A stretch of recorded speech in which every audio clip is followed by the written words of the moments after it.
so good to see some of you again. I just said to my friend Chana that a lot of you went also to our sukkah on Sukkot. And, it was a beautiful time in Sukkot. It was amazing. But we woke up after Sukkot in a very different world. And I want to share from my heart because I have something very personal for every one of you. But first of all, if you're wondering, and some of you wondering why I'm wearing this kind of medals, it is a sign for me and a sign for you and a sign in front of the heaven and the earth. Because I'm wearing this with a good pride and an honor. And it started with this medal when Gitta Kaufmann came to my house. And it's about 75 years victory over Nazi Germany. And she didn't know what she was giving to me. She said, I have a very special gift for you. And Gitta is like my grandmama, my Jewish grandmama. Because 10 years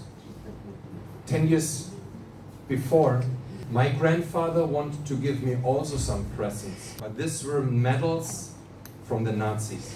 You have to understand, when he was coming to me with his medals of Nazis regime and of Hitler, what he got in the war, in 1 minute my eyes were open, my heart were open, and I did not know who my grandfather was in case of the Holocaust. He was not talking about the war.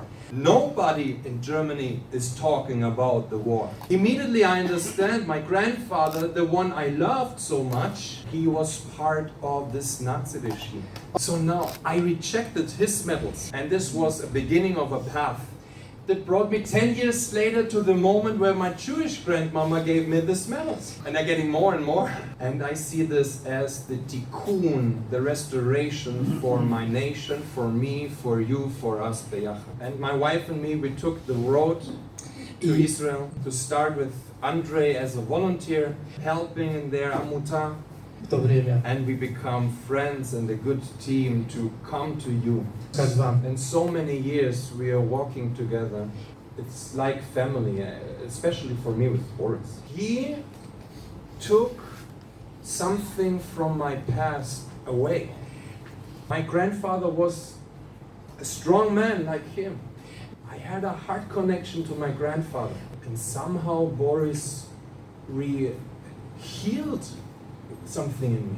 In a lot of places in Israel, when I go to groups of Holocaust survivors, I talk about you. You don't know that, but I talk about you. Because there's more than giving help and doing something, there's a real... And when I heard what happened to this family, I was shocked. I mean, we all are shocked what happened on the 7th of October. I don't want to go too deep into politics, but I have the responsibility as a German to speak out today, because we see the same ignorance that was in Nazi Germany. The nations that said, who could this be that a whole nation is deceived and blind? We see the same anti-Semitism today worldwide. We see the same picture what was in Nazi Germany today on a global scale. So my friends in Germany, me and we all together, we have to fight this anti-Semitism of today. What happened after the 7th of October, because a lot of the Nitzulei Shoah, the elderlies, they didn't want to come to our Shalom houses, they stayed home. I had the chance to go to the soldiers. Our German friends, the German Christians in Germany, they donated over 200,000 euros for Israel. So I went with a friend together as young Germans to the borders of the north and to Gaza to help, to support how we could. You know what the most miracle was in these times? That you bring us some help, it's nice. But that you are here as a German with us in this war, this is the miracle. I understood more and more.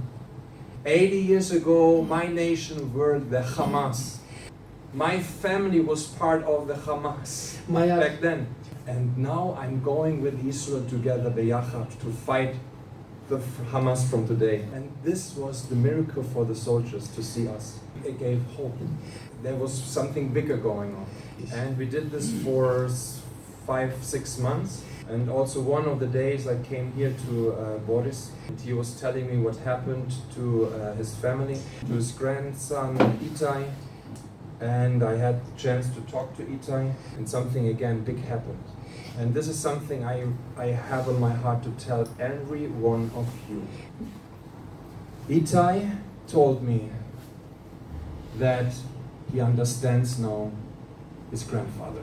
All the years he could not understand why is Boris so longing for educating Holocaust and talking about Holocaust and all the time about the Holocaust. He said, I feel the same burden now for the 7th of October. And he said something very special. Alexander, do you know who gives me most hope right now? Yes. Do you know who gives me strength to not give up my life? Itai said the most important person in his life is his grandfather. Because he said, who am I that I give up my life and give up my hope?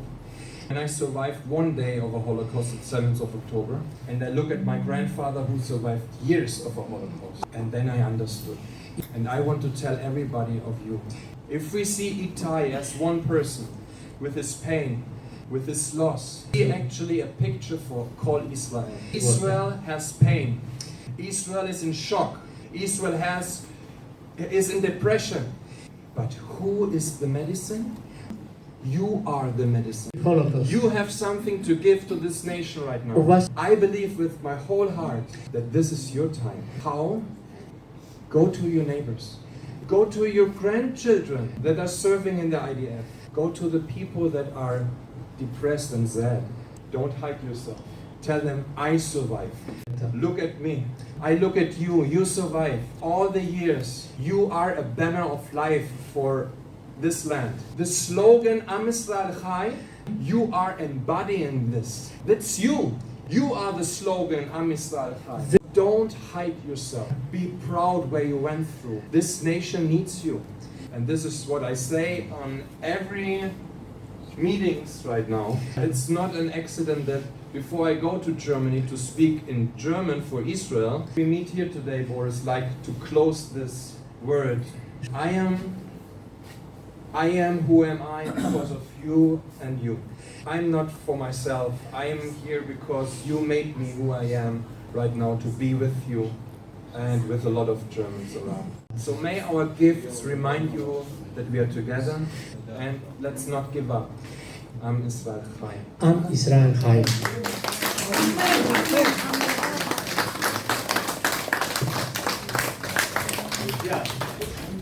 Я вам говорил, что мы сегодня живем в период